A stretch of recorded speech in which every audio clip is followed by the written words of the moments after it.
two. Yeah, that's always fun. I clap when my dog goes crazy. Three, three, two, one. How's it, everybody? And welcome to another episode of Culture the Podcast. And I have a very special guest today. Today, it's my father, of all people. From what I've heard, he's been dying to get on the podcast, and I've been dying to have him on the podcast. So this is really cool. Not sure if any of this is going to be used Broadcast? because, What? well, no, the lighting's a little harsh, so we might wait a little later if we don't get it now. But I also have my sister behind the scenes. She's a little gun shy right now, but she's behind the scenes watching. So and my wife. So this is the first podcast with an audience. So this should be very interesting. And you will know when we turn the attention towards them. And so, Papi. The pleasure is all yours, by the way. Thank you. So what's up? How you been? I'm doing great, man. Yes. So what do you want to let the people know about? Well, I want to take it specifically? slow because I want to get invited again. And in order for me to do that, I got to leave a few cliffhangers here and there so that it'll make it interesting for the next time.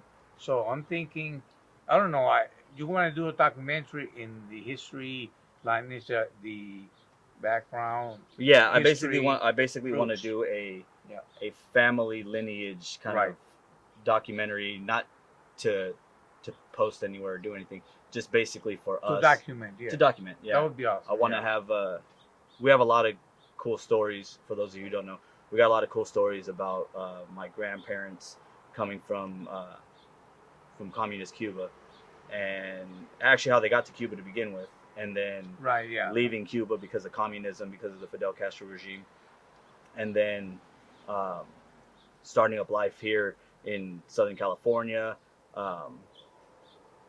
There's a whole lot. We'll get into Miami, New York, which Yeah. is a typical Cuban migration.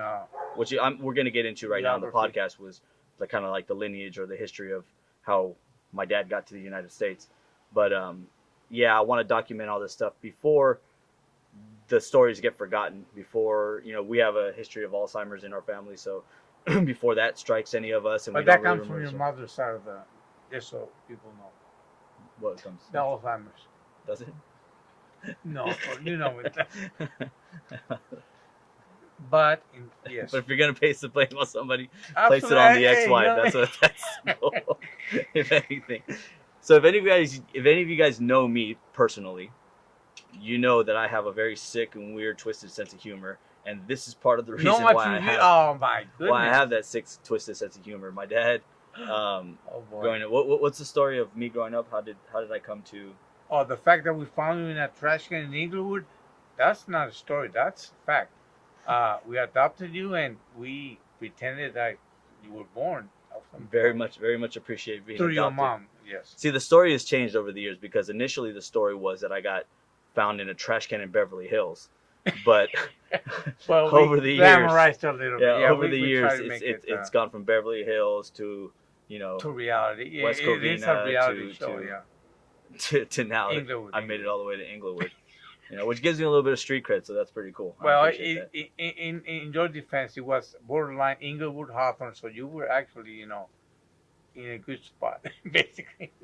I saw it. We don't know if they came from Inglewood or they dropped you off from Hawthorne, Torrance. It could have been Torrance, and we're shooting for that. We're trying to make sure that, But Boyle Heights, hopefully, like at least the Red Sea area of Inglewood. PVE. Yeah. So, absolutely. You came to the United States when?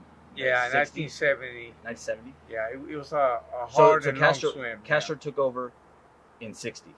59. 59, Yes. 60. 60, the regime claimed that they were going to be communists. Early 60, 63 is when he finally declared it. But basically, we knew it way before then. But Did he declare before JFK got assassinated? No. Yes. Yeah. So it was right before JFK got assassinated. Well, part of the reason that took place was because of the fact that Castro reached out to Nikita Khrushchev and he wanted them to nuke U.S. because he had basically some animosity against the United States. He didn't like when he took over. He was not happy with the way they treated him here. He wasn't happy with the fact that they sent Nixon to greet him as opposed to the president at the time. Uh, they didn't put him in the Waldorf or a five-star hotel. They put him in a lesser hotel up in North Manhattan, East, and those kind of things kind of. Typical fucking Cuban, right? He wants everything to be, Well, he glitz thought and it was going to glamour be for the him, and chefs the and red carpet rolled out. typical. Now, do you remember life under the Batista administration? Very little. No, I don't because I was You were born at young. that threshold when it happened. But I do have a lot of history that I've heard and that is documented through the years as far as things that took place while the revolution was So taking place. Castro took control the year you were born. Then The year that your aunt Elena was you were 59. you were 57. I was 1 year old. Yeah. 58. Right. 58. But, Okay. but the interesting thing about the revolution is not so much the takeover in '59, but it's those years prior to it, which were the keys. The the fighting that took place, the fact that many Cubans won't admit to it, but the fact that the whole country was behind Fidel at the time Mhm. because they wanted to get rid of Batista. He was not right for the country. He was not right for humanity. Period. He was something to deal with. So the fact that the whole country was behind him and the things that took place is what brought a rich, if you will, history to what ended up becoming the Cuban Revolution. Now he glorified what took place right after that, and he never got off of that, even though we all know the catastrophe that took place. He's still in denial, and He everyone, being Castro. the Castros, not Right. just him, his brother, the whole family. Mhm. Uh, but the truth of the matter is that on the background of that, it's the people who gave their lives, the people who gave up everything to stand by him and with him, and to overthrow this guy that was definitely not good for the country. That get washed away. It's something that gets put swept under the rug, if you will. They don't. They don't I mean, highlight it. forgotten. History has forgotten them. Yeah, well, that's what a lot of people don't really truly understand, and me myself even. I don't know a whole great deal about it, but how bad was the Batista, not regime because they weren't a regime, but the Batista administration, to where It was totally bad. where the people were Totally so bad. fed up? Like, in what sense? So was it I the mean, fact that there's a lot of people that would argue otherwise because they were part of it and they were benefiting from it. In any third world country, even to this day, if you are part of the governing body, you will reap benefits that are unlike anything else. You will have power. You will enjoy the good life. So you're not going to rock the boat, if you will. but under the Batista regime, or not a regime, under the Batista administration, It was a regime. I mean, whatever. But they weren't a dictatorship. In other words, they were just it was a no, corrupt. he, It was a he corrupt. started out by election, but he ended up he overtook someone. He threw down a previous government, Right. so he took over. And then the second time around was election, but it's election like he's been in there Right, forever. a corrupt election, corrupt like election. there's in a lot Exactly. of Yeah. So you can Latin call it America. election if you want, but in reality, But it's the not thing what is, that it wasn't. Cuba wasn't considered a It third was world not country, democratic. but it wasn't a third world country. At that point, You had casinos in Havana. prior You to had that, a bunch well, of things that were it was bringing. working its way. It was kind of being leveled and seen as something equal to the United States at that point. Many South American countries will not agree or see it that way, but it was. If you look at the history, you see the advancement, you see the technology, you see the everything that it had. It was just like here. In fact, your grandfather used to work for Citibank, Santiago branch. Mhm. Your grandma used to work for Boston Bank, Santiago branch. There were two American institutions, the biggest bank at the time, and they were both working for them. My grandfather, whom I never met, before that, way before On that, which side? on the Abuelo? father's side, he was the head of the Edison company in Cuba. Even when at the turn of the century, when the Spaniards still have a lot involvement in the government, and we were not a free country thus far. Mhm. You know what I mean? So yeah, whatever rolled in Havana rolled here in the United States. That technology, the new things that used to come out here, all the way up to 59, you would have them over there Right. before it went anywhere else. If you look at the history of railroads, we had the first one, uh, and so forth and so on. I mean, it was just amazing. And the peso always had the same value, the same strength as the dollar. Hmm. Sometimes even more, depending on the economy and on that decade, year, or whatever. Well, as much as I'd love to sit here and talk about the history of Cuba in its entirety, now that you touched on your dad, my grandfather, your mom, and your history, they were first generation Cubans, correct? Yes. Well, My Abuela, parents. your parents, Abuela was as well, right? Right. Her parents were from Catalan. All our ancestry comes from Spain on both sides of the family. My Hmm. mother and my father. Yes. And so they're first generation. You guys are second generation born in Cuba, and Me then and my brothers. Yes. right, and then because of the regime. So growing up, Abuelo did some. My grandfather Abuelo did a lot of acting He and did. things like that. He knew some real relevant people in the industry. In fact, he was uh, he was I wouldn't call a friend, but he knew Javier Cugat very closely. And Javier Cugat was someone big in the industry back in those days in the 40s and 50s. In fact, when my dad was still single, the the the story is that he wanted him to come with him when Javier Cugat moved to the United States and came to New York. He wanted to bring my dad, and my dad chose to marry, my mom, Hmm. as opposed to coming and being an actor or whatever. But the bottom line is that, yeah, he was a very good actor, and he was also, as a profession, he was an accountant.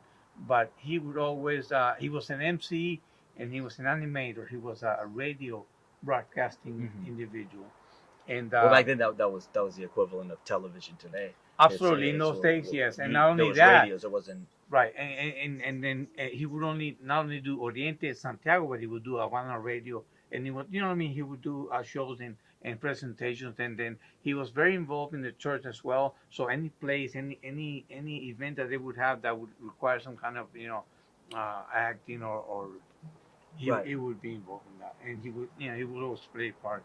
Uh, like Montanchez, he didn't have the voice, so he was never much into the musical side of things. But he loved his music. He had a great ear for it.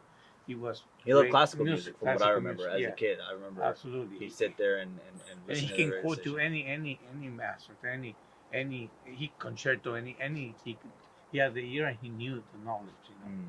So yeah. And then Abuela, what was Abuela born?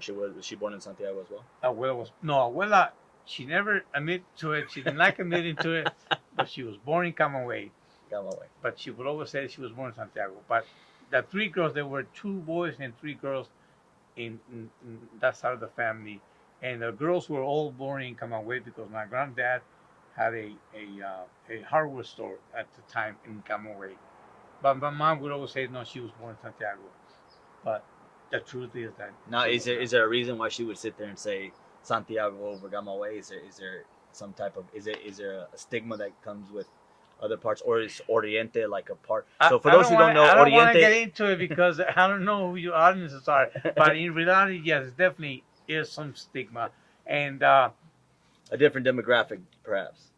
and ideology. It's just like Peru, where you have the people from Arequipa and the people from uh, Trujillo. Lima or Trujillo, and the people from the south, they think they want autonomy. They want be different. They don't even consider themselves Peruvian, right? To a certain degree, that was kind of the same thing with the Camagüeyans. And in fact, I'm going to be in trouble for this, but the truth is that while most of the Cubans from Havana, Santiago, Oriente used to migrate to Miami and New York, New Jersey, the people from Camagüey will migrate to California, and you have the biggest concentration of Camagüeyanos here in California, and So what's the demographic like in Gamaway?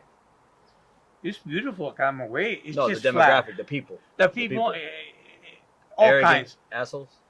They I wouldn't call them that, but Because the thing is, if you go for those of you who don't know, if or maybe it's a little bit of the same, but there's seems to be a for the Cubans that are from California or Southern California, there seems to be a real my shit doesn't stink kind of vibe, kind of like there's an arrogance absolutely. that comes to. Well, Not there's I just think there's California, United States as a whole, but yeah. there's an arrogance that comes to Cubans. I think from the get go, they just they have this real arrogance about them. But there's Just a newer cockiness, yeah. there's New York Cubans that tend to be very culturally rich because they kind of it's so segregated, all the little boroughs and things like that they have this a rich culture. California, I feel like they're very whitewashed. They kind of They separate themselves from the Mhm. whole, yes, from the culture for the most part, Yeah. but they still like claiming the culture. Then you have the Absolutely. Floridians, where the Floridians are just basically All gung ho, yeah, until Algonquin this day. and Mariel. Yes. They're all the They leave that enthusiasm. They Right. leave that overthrown day. They leave all the jive that goes along with it. Most of them that are my age or older, they still think and they wonder about going back and getting what used to belong to them, which is not. I mean, people can criticize it all they want to, but there's a big difference living a country and to find a better life, and there's another difference about living a country, leaving everything behind, just to have some different kind of mentality, freedom, and the ability to speak and think the way you want to think, not become someone else's robot. You know what I mean? Mhm. So there's a big difference because when you walk away from everything that you worked in your life, it's easier said than done. It's not something that you can just, okay, I'm going to throw it away and start over. Mhm. And you're not starting over in a place where a lot of Cubans went to Puerto Rico, Venezuela, Panama, Mhm. Costa Rica. The transition is still hard, but it's less because you don't have to learn a new language, you don't have to learn a new culture. Right. Because basically we're talking Latinos Similar, with right. Latinos. But when you come here, it's a totally different story. And then again, no matter how much you were able to bring out, because the first wave of people that left the country, of course, were the wealthier and the ones that, so they struggle a little less than most of us.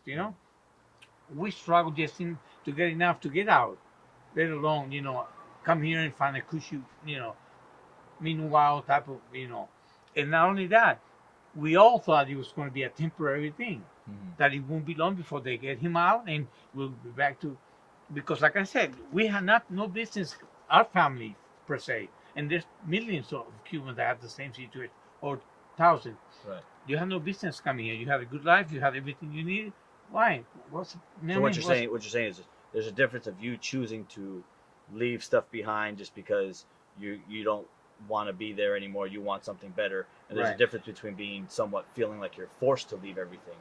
That there's no other choice. Absolutely. It's either you live with despair and poverty and live a lifestyle and get everything kind of ripped from you, as Right. opposed to saying I really I don't. I love Southern California, but it's not for me. I want to leave Southern California, as opposed to Absolutely. somebody coming in and saying, "Hey, you either do shit our way, or No, get and, the hell and out." having just the option, just thinking that you could, like, if it doesn't work out for you here, fine. I still have my house in South America or wherever I came from that I can go back to. Right. Because when I left my cousin, I left my aunt, my grandma, someone taking care of it.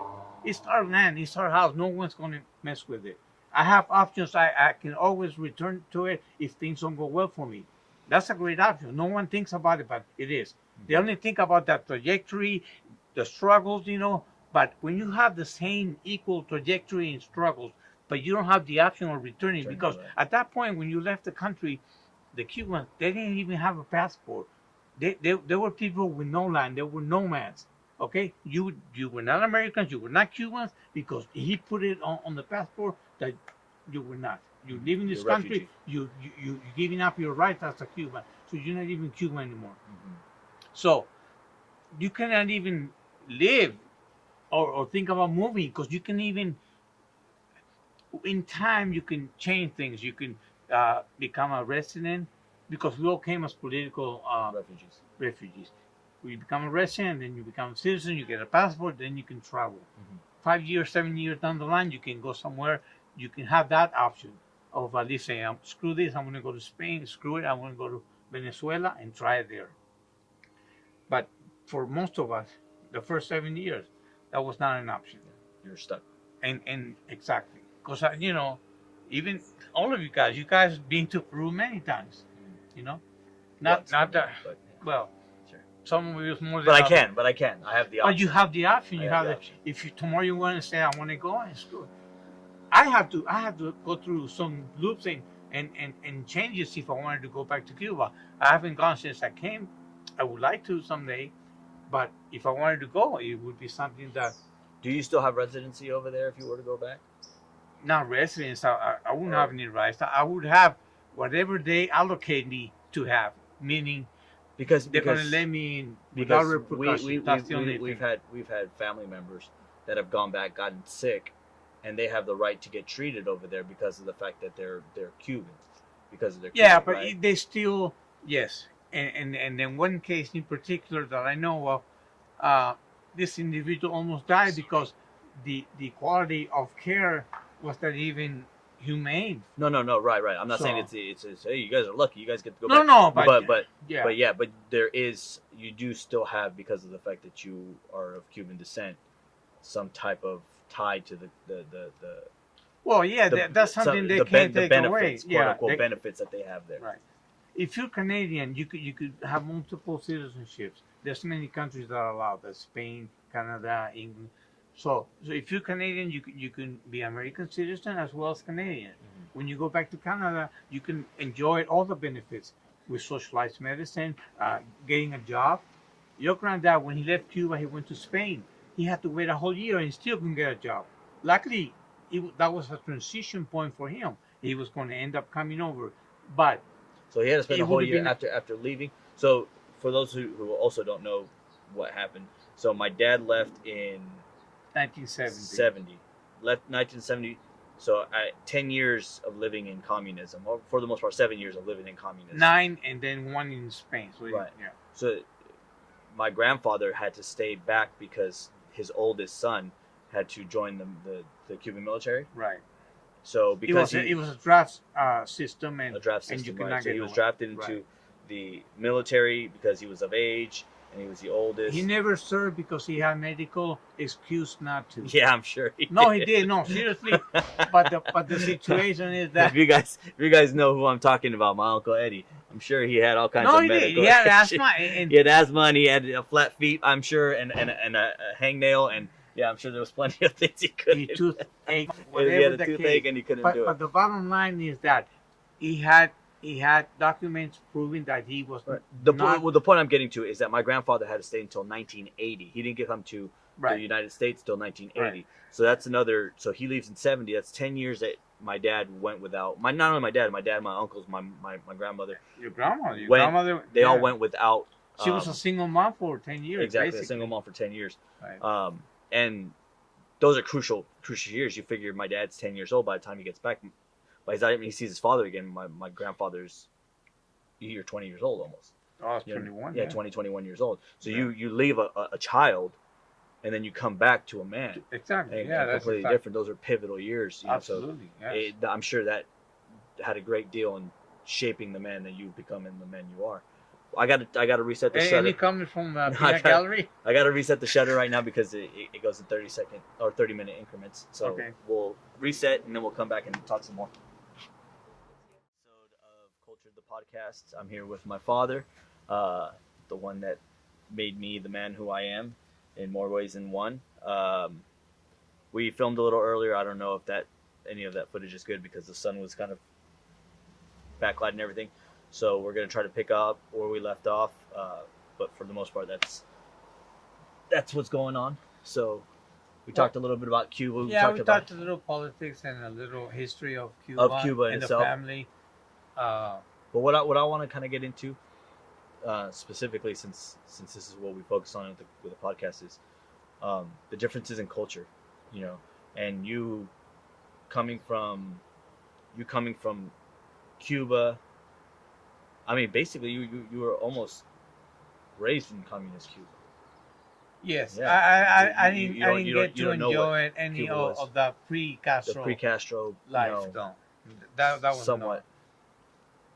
I mean, things didn't really get bad right away. I mean, it was a transition between what Batista and the capitalist system left, and what the socialist communist Castro system picked up and run with, Hmm.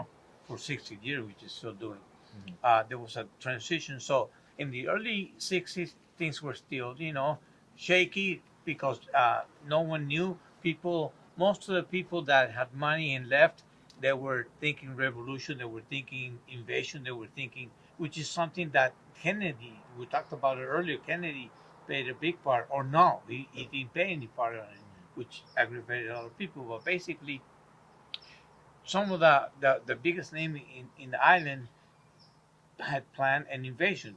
They had groups here of people who had You're speaking come. about the Bay of Pigs. Yes, That's what you're referring to. right. For those who. And then when the bear pigs came along and they Well, executed it, finish the the thought. explanation of the Bay of Pigs. Bay of Pigs, basically, they were supposed to. The CIA was supposed to train Which they did. Cubans in Cuba Right. to revolt against the communist regime. The only thing that caused the whole invasion, if you will, or project to fail was the fact that they were supposed to have air backup air backup by and they didn't. Kennedy, by the United States. Yeah. and that never It came. never came to. And that's why So they were hung failed. out to dry. Oh, totally. And they were slaughtered. To the point where most of the people that were part of Bay of Pigs, when they came back over here, because they the ones that didn't die during that invasion, they were in prison, but they were allowed to come back. Most of them, including an uncle of mine, he came back to San Francisco and he changed his name. He didn't want anything to do about Cuba or with Cuba or about being Cuba. He changed his name, everything. I mean, he wanted nothing to do On whose side? on my mother's side, So almost what your grandfather on your mother's side did. basically. Yeah. But for different reasons, though. Because you were saying that my great grandfather on my grandmother's side came from Spain when he was 12 years old Right. with nothing basically. A No, 12-year-old just him, right. on a ship, came to Cuba, made a life for himself, Right. then A good came, life. good life for himself. Yeah. With a 6th grade Education. education, and then came to the United States. You said that he lost an eye while he was working in. He lost an eye as a teenager in Cuba, In Cuba. working in a warehouse. Yeah. And then he came to the United States and crossing El Segundo Boulevard, loses both his Of legs. all things, yeah, he gets nailed on El This is Segundo what- Boulevard. He gets nailed, has to be in cast for some time, and then because of complications with diabetes, they had to cut his legs off. Yeah, he started crossing LA, ended up in Gardena. So I'm laughing, but it wasn't No, funny. yeah. Poor guy. They tell me he flew like 10 cars distance, which equates to about maybe 50 yards Yeah. or so. So his son, when he left Cuba, went to San Francisco, changed his name. Not his son, a nephew of his that Oh, okay. that was here already and went it was part of the invasion that went to Cuba, and he got captured when they released him. When Castro made a deal with the government here, where they gave Castro baby food and things to exchange for those prisoners that they had. But before they did that, they humiliated the hell out of them. They paraded them and they shamed them, and they, The soldiers. yeah, those guys that were part were of captured. the The prisoners Bay of of war. Pigs, the Bay of Pigs guys. Yeah, Right. most To of the make well, CIA. to make a Oh, they make a mockery out of Yeah. it, totally. They disgrace and they to embarrass them. discourage anybody from going against the Absolutely, regime. that's just the way they operate. They strong arm everything, And ironically, the reason why he got on power was to take down a dictator that was Right. supposed to be doing the same thing. So there you go. See, Ironically, the ties that we have to some of the Cuban culture that is known here in the United States. Desi Arnaz used to live a couple blocks from where my grandmother. not only grew up. that, but your uncle, not my uncle and aunts, they went to school with the Castros. They were in Mhm. primary, in elementary school. They went to school, and not only that, but the Castros came from a very prominent family. His grandfather was the mayor of Santiago for many years. Mhm. They all went to private school, Catholic school. They were very close. In fact, the Archbishop of Santiago is the one that saved his life, because prior to that, Castro got caught by the Batista government, and they were going to execute him. And because the archbishop showed up and begged for his life, they let him go. This is the part The history books don't. that they don't talk about it, but that's what culminated and changed his mentality completely. When he leaves, he tries to come back to the USA, migrate or as he gets spilled from Cuba. I heard that he was actually a very very good pitcher. He was a left-handed pitcher. He was a very good pitcher. He was and a the super Dodgers were intelligent actually man. the Dodgers were looking to draft him. I'm not sure who was going Yeah, to, the but Dod- he could Yeah, could have so definitely. been a pitcher. Not only that, but he was very, very intelligent individual, very smart, outspoken, charismatic. I mean, he had it all going for him. Well, which is what helped him gain momentum during the Right, but revolution. when he got here, the same thing happened as to when he took over in '59. He got here, they didn't want him here, so he had to go exile in Mexico. While in Mexico, he started gathering the group that eventually goes and invades Cuba and takes over, gets Batista out. Among those people, he meets with Che Guevara, who Che Guevara had come from Argentina, traveling by himself with a friend, and met this Peruvian lady. She's the one that turned him into To a communist, socialism yeah. and communism. Okay, so they, And Che Guevara's actual name is Ernesto Guevara. right. Ernesto Guevara, his mother was in a His mother and my mother met in a dinner. They had as soon as social club. it was a social club, but it was a honoring her and a few other people. And she sat next to my mom, and they had words. They conversed in the evening. One of the things, they didn't talk politics, but one thing that she told my mom used to tell me all the time, is that she used to tell that she told her that Ernesto was a very difficult child. He was very hard growing up. He was very always getting in trouble. Very smart, but he would not follow up on anything. He was a black sheep, if you want to call it that, and that was her only regret, And that's the only thing they talked about. But at this time, everything was too fresh. No one knew what was to be. exactly, or who was he. Right. But to be honest with you, and not many people know this, and I think they should know, is that Che Guevara, they dubbed him Che. The Cubans that went with him. As an insult. It's an insult. It was. Because he was a general. He was what would be the equivalent of a general. No, but when you call someone an Argentinian Che. It's derogatory. It's not somewhat, something. yeah, It's not. yeah. It's not. It's like calling somebody for Hispanics or Mexicans. Well, they're like way. It's disrespectful. Not disrespectful, but it's something that you don't say to somebody that you admire. You wouldn't go to your grandfather or a meek, or if you call an Italian, wow. Let's not go through all the racial or derogatory you call a terms. Jew. Yeah, let's not. Well, we can do without I just want to explain. we can do without the racial pleasantries All right. for right now. So many young people nowadays who wear the T-shirt and stuff, and they proudly wear and they tattoo his face on themselves. They really don't know the history of the man who he was, Right. Because at the same time that they have their thoughts about him, there are other evil individuals that they would not get caught wearing. No one will get a tattoo of Hitler or Mao. Or Mao. Unless you're Mike Tyson. Unless you're Mike Tyson, exactly. Who has both actually on Who Mao, does it? A poor guy, yeah. He or, got hit in the head too many or times. Pol Pot or you wouldn't do Malcolm these X, Not, Malcolm X. I don't know. Malcolm X said no. It sounded good. No, but no, he. Not good. No, no, that's a but completely different. No, realm. but he had ideals. He was a radical in that sense, but Yes. he wasn't. But the thing is, the difference between someone like Malcolm X and the difference between somebody like It's Che what he Guevara, used to read and what he got his training from, as far as ideologically. That's But the what thing I'm is, talking about. but the thing is, No, but yeah, let's not go there. no, Malcolm X was to free the oppressed, where They all are. They all are. no. To free the oppressed, Che Guevara was one to oppress. He was one that he loved the man. He loved the carnage. He loved. He was a soldier. He was first a and most, guerrillero. A guerrillero. Yeah. A guerrillero is basically a soldier. A But guerrilla. He's a guerrilla. someone that loves the torture, loves the torture aspect. And loves the action. He has no second thought about taking the life away Exactly. because that's the way they were. almost sociopathically, Right. in a way. No, the way absolutely. they go about things. There's people that are Absolutely. soldiers, and soldiers fight for what they believe in. And But there's one others thing that you can say about Che Guevara is that he didn't care anymore for the Americans than he did for the Russians. Yeah. And he always used to fight with. In fact, that's why he left Cuba, because he could not get along with the ideology. He didn't care for Fidel turning to the Russians for help, or that's something that turned him off. And he says, "I'm going to go fight other wars." And he Well, went to Bolivia. he was after the communist regime, the Fidel Castro regime took over Cuba. He was appointed the treasurer, was he not? Right.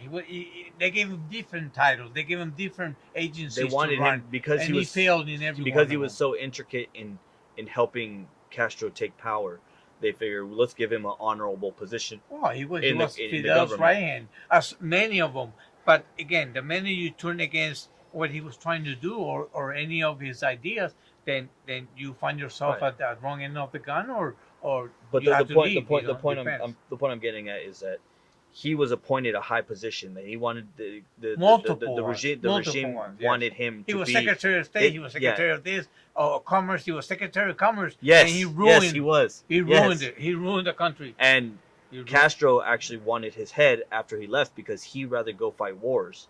He'd rather go to what was it? It was either Venezuela, not Venezuela, Bolivia. Bolivia. He went to Bolivia to go Right. fight and help them, and he's praised over there. They have statues of him. They love him over there because of what he did. But he wasn't there to so much corrupt the culture after, because he died shortly after helping Bolivia and what they did. But he was about war is what a lot of people don't realize. He had anti-American sentiments always, and any time he has the same ideology that the way of thinking that most South American countries have against the United States. They see it as the big evil, like the Middle East sees it as a big evil that they're only there to take advantage of, and they're only there to explode the country. They're only there to exploit the people, not realizing that it's their own government that are doing the exploding. They're the ones that are doing the abuses. They're the ones. Yeah, the Americans are there to business. When you go in business to make money To and to capitalize. capitalize. Which is part of a capitalist country. Now, so now that what you do with the profits is your business. so You're now that the we're country. getting into this You pushed capitalism. me into it. I didn't want to. No. It's hard to avoid. I want it to with talk you. about me getting But signed out with Dodgers, but So, anyways, coming from living in a communist country and seeing the way the culture is being appropriated or being dismantled or whatever you want to call it, and then coming to the United States, to a capitalist country, which is the exact extreme, the opposite end of the spectrum. It's it's a culture shock. a culture shock, At clearly. the very least, yeah. But absolutely. what is there any benefits or pros or cons in each? There's millions of benefits, and I'm not talking monetarily. I'm not talking about financially.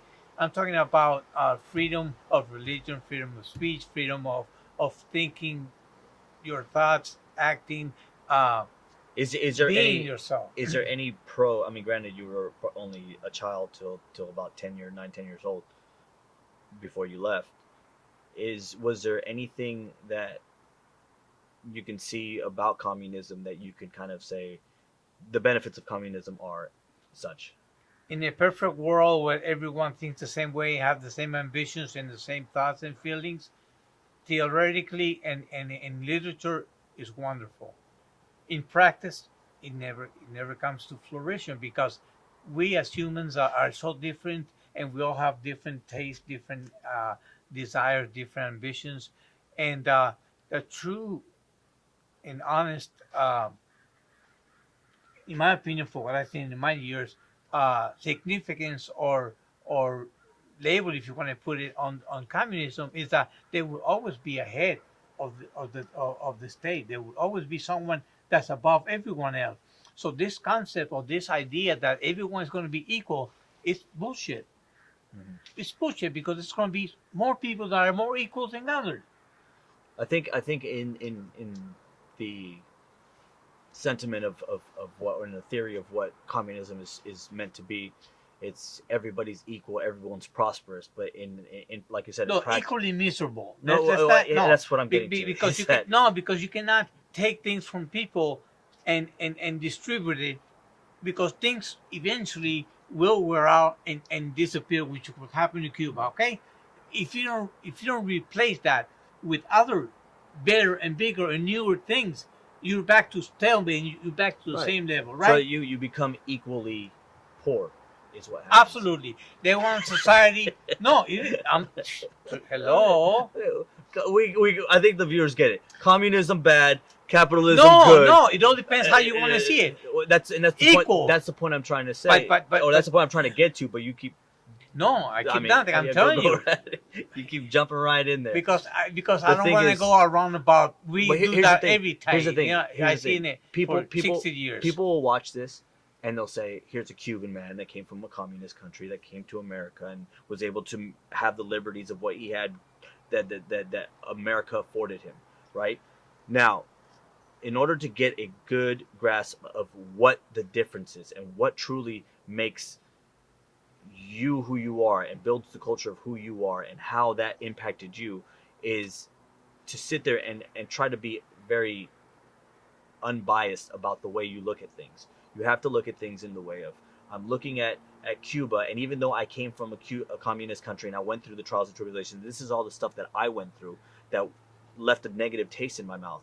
What I can say is, this was what helped. This was what was positive of that. This is what could, but these are the next. Well, that's the thing. For is that, 60 years, because I've the thing been is, trying. people No. people will watch this. People will watch this, and That's they'll say, fine. "Well, he's just a capitalist.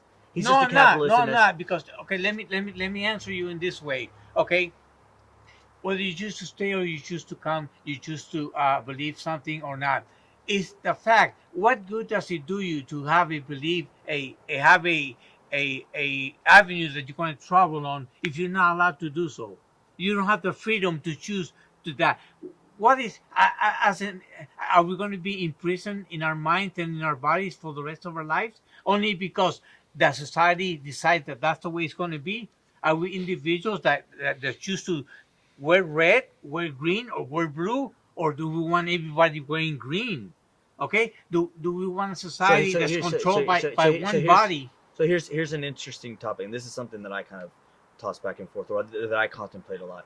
Is you sit there and if you were to go back to Cuba right now, Cuba has not progressed since the '60s. You basically go back in time; it's a time warp. You go back there and you're in the '60s again. You might as well be, right? Okay. And it's funny how now, seeing with the liberties and the freedoms that America has now, everybody seems to have a problem now with the fact that, oh, everybody feels like they're entitled to their own opinions. Their opinions are so much more important than everybody else's opinions. Everybody has this entitlement now. Millennials nowadays, they have this entitlement where they feel that everything is theirs. It almost makes you wonder where, if in essence, socialism or communism, in a sense where it Curtails that? yeah, Okay. prevents it in some sense, that because it says, look, you no longer have freedom of and it's not even so much communism, it's more dictatorship. A dictatorship Well, tells you exactly. more or less, hey, this is what you can think, don't worry about thinking this is what you can think. Because a lot of people now that I notice, the older generations, they look back and they say, man, back in the day it was good, this and this. There's not. You're always going to have that. You are going to be saying that in 40 years from now, or back in my day, because that's the way it progresses. The microphones can hear you. You don't need to. No, I get excited. That's the way I am. That's part of the Cuban bug. Now, there's two ways of looking at it. Right. You could have a totalitarian society, okay, or you could have one that's autonomous but anarchistic in the sense that nobody rules nobody and everybody's free to do whatever you want. Mm-hmm. And a totalitarian where a body controls everything that happens. Now, you tell me in your own experience what has made it great. Because when I was growing up, okay, Converse All Stars were the shits. They were the tennis shoes that you wanted. Converse All Stars. Okay, nobody wanted Kmart special shoes. They look the same, but my God, your toes felt the difference. Mm-hmm. Now, what made it great? The fact that Puma came along, Reeboks, Nike, and they all started competing against each other. Here's what happened with Cuba. They pulled the plug 60 years ago, and no one replaced it because there's no ambition, no necessity. Nobody, the government's not going to take care of that because the government's too busy trying to keep their stuff together. It's hard enough. One company, one entity, one business, it requires a lot of dedication, a lot of hard work, and a lot of diligence to make it grow. And once you grow, the battle only begins because you got to maintain that. What makes that? the fact that you got somebody on your tail that's coming up, and you want to be top Competition. dog. Exactly, competition is. Right. You take that away, and who is going to get up at 6 in the morning and bake the bread when I know that I'm going to be making the same amount as you are? And why should I do that? What doctor's going to study that? So you think the means define the end, in the sense of, yeah, we have to deal with all these, crybaby, entitled, millennials or children that come up and think that their thoughts should be so much better than everyone else's thoughts. But that's fine. But it will even itself out because of the fact of the nature of competition. No, where yeah, you could think that. I think the opposite, and now I'm going to compete with you, and I'm going to debate with you about this. So now the back and forth will have people look and understand. Well, okay, I'm seeing both these people debate. I kind of side with this guy as opposed to siding with this guy. Right. So I kind of and then the masses can kind of. But that's what makes it great. That's what makes it worth living. The fact that you have these differences. Now, a millennial we had entitled people all the time. It's not nothing new. People have felt entitled, but guess what happens to those entitlements? Two things happens. One, they end up being by themselves because people get tired of it, and others that the others will realize that you could be entitled all you want. Doesn't mean shit. You know what I mean? Because eventually you're gonna have to either buy your friendships or buy whatever you want because they're not going to be given. No one's going to give them to you out of the grace of the goodness because you're such a nice guy. You know what I mean? So entitlement is just a face, okay?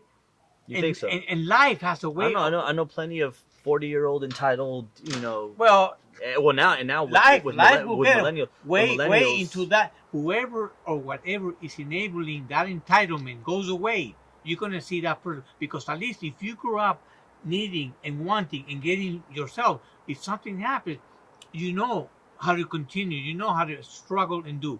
Entitled people don't. If they get hammered down, they suffer a lot more than you and me would because they don't know anything better. All they know is that I ask, I get. I ask, I get. And eventually, life will knock you down and it will show you who's in control. Because that's not just entitlement. That's this true. mentality that people say nowadays. I hear the kids. Oh, it's That's all true, about but you, the thing is, me. See, but that's true. That's wrong. But the thing is, if you cultivate a society where that entitlement is allowed, where that sense of entitlement is allowed, now it gets to the point where they're like, well, yeah, we need to cater to this person the way they feel. Now that life's kicking them in their ass and they're finally getting a good taste of what it's like to not be entitled anymore. Your things aren't being spoon fed to you anymore. Now all of a sudden, you need to face the fact, pay the piper, right?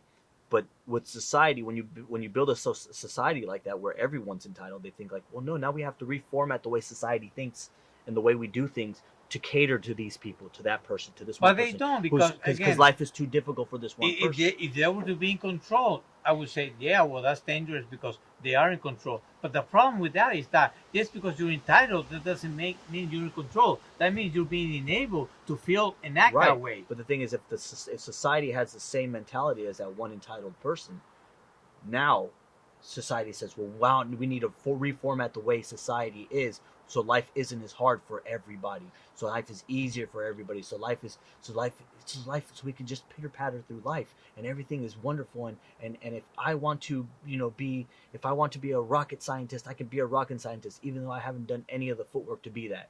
Well, let's open up these doors for this person to be a rocket scientist. There's nothing wrong with that, but when it becomes something, you don't think there's anything wrong with that? No, well, to a certain degree, because you have the right to dream, you have the right to think and to hope.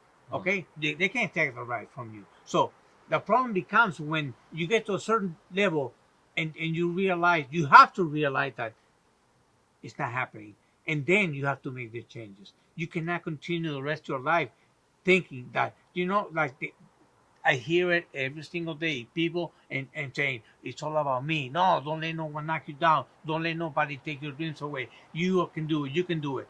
Fine, you have that drive. That gives you incentive, drive. It gives you something to work towards. Okay, and you work harder. But if for whatever reason you don't succeed, okay, there has to come a point where you get to the realization that it's not going to happen. Then you need to change. If you don't, then you're a fool and you're fooling yourself. Okay? And whoever's right next to you or backing you up is going to sync with you. Okay?